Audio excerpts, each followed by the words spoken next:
are you doing today? Hi, I'm good, thank you.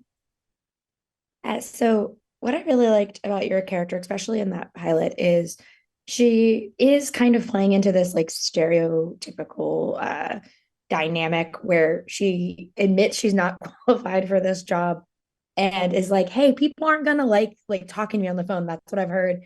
And this man is like, no, you're pretty, it's fine. And it kind of like I really like how she still is like a full character, and that is not like her whole deal. Like we get to spend some time with her and get to know her a bit. And so what was it that drew you to the show in the first place and to that character? Yeah, I think you're so right. I mean, the script is really what John's done with it is so clever in that you think it's just going to be an out and out farce with all these kind of stereotypes. And by the end, all of the characters have gone through such amazing arcs and they end up in really different places. And you kind Mhm. of learn a lot more about them as the show progresses. So that was a really fun opportunity as an actor. But initially, I think just the craziness of the story and the, all of the little character details. It's fun playing a real person because you do have stuff to draw on, such as her speech impediment, but also just the kind of time and the context. So yeah, the script really just jumped off the page, and I was desperate to be part of it. What is the more I learn about like that time period, the more I'm like, oh wow, people could just get away with anything because it is England has on Stonehouse where we had Frank Abagnale. I was like, I didn't realize there were multiple people who were just like, I'm gonna make up things So it's and a real steal thing. identities. And so in learning that history and kind of like unpacking these real people that you guys are bringing to life, what was like the most interesting thing you got to kind of explore, not just about your character, but about the time period and the story as a whole? I think one of the weirdest and it's true parts of the script is that when he was discovered in Australia, they thought that he was Lord Lucan, who was another really prominent British member of the aristocracy who was on the run. So there was like so many political and like sleazy scandals at the same time that they didn't even know which one this guy was involved in. So I mean, we've talked a lot with the cast and with John, just about like the period just seemed to be rife with chaos. And I guess it was a time of a lot of upheaval. And people were doing very strange things. It's bad. Like watching this show, I was like, oh, this is a man who's just like trying to hide his mistakes, and it just gets worse and worse and worse and worse from like his first Just mistake to stop, just like stop. just yeah. I was like, you can just say that you messed up at this point. Like you're Yeah. fake, you're fake going into the ocean, like the end of the awakening, and just like flying into the water. Like I don't understand why you wouldn't just say, hey, I messed up. But it is so interesting, kind of like how all of these characters are so kind of on their own in their own storylines, but are all still connected by this man and his lives.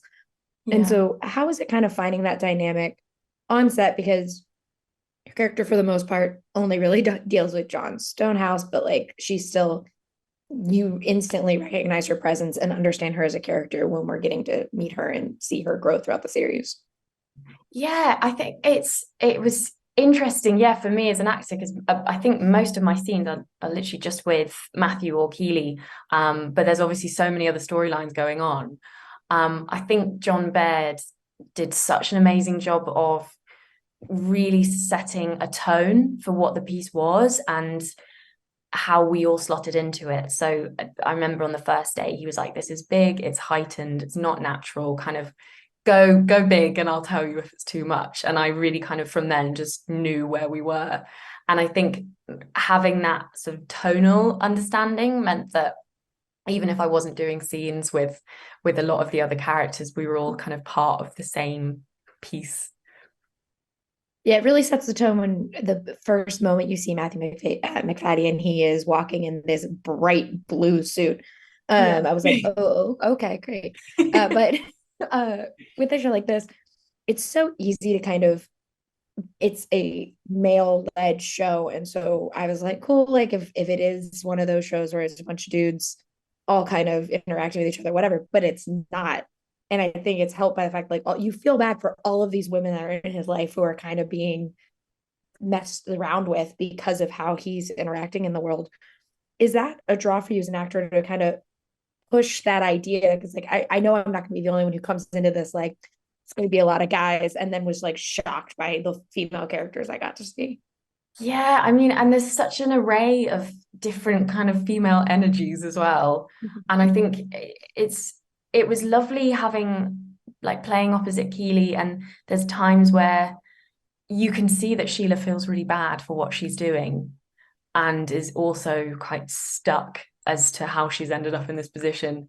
And I think your sympathy kind of goes between the two women as you watch it really nicely. You never you never think one is the kind of good one and one's the bad one. They're both sort of in his whirlwind, I guess. And then you've got like Betty Boothroyd, who's amazing other other storyline.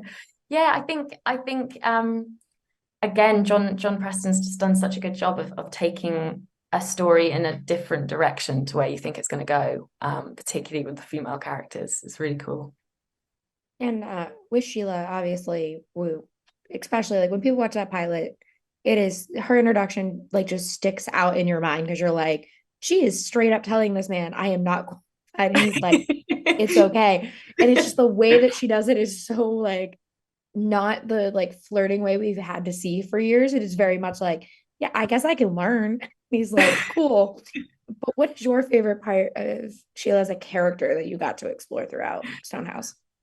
Well, I think you see it in that scene of like she's kind of really good at reeling him in and manipulating him by being really innocent. She kind of uses all of her innocence to be manipulative, which is a really nice mix. So she kind of never loses that kind of like big doughy-eyed, like kind of childlike quality, but she wields a lot of power by the end of the story. So I love that mix. It's really fun. And in every scene I talk with John about like how much does she know now? What like do we think she's kind of pulling the strings here? And that was just a fun thing to have in my mind throughout as the story developed.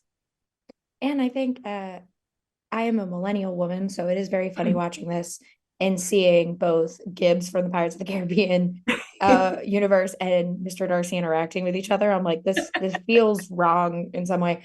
And so what was it like kind of getting to be a part of a cast this large, but this kind of exciting with like I said, millennials are going to be like, oh yeah, that's this person, like list every credit they've had.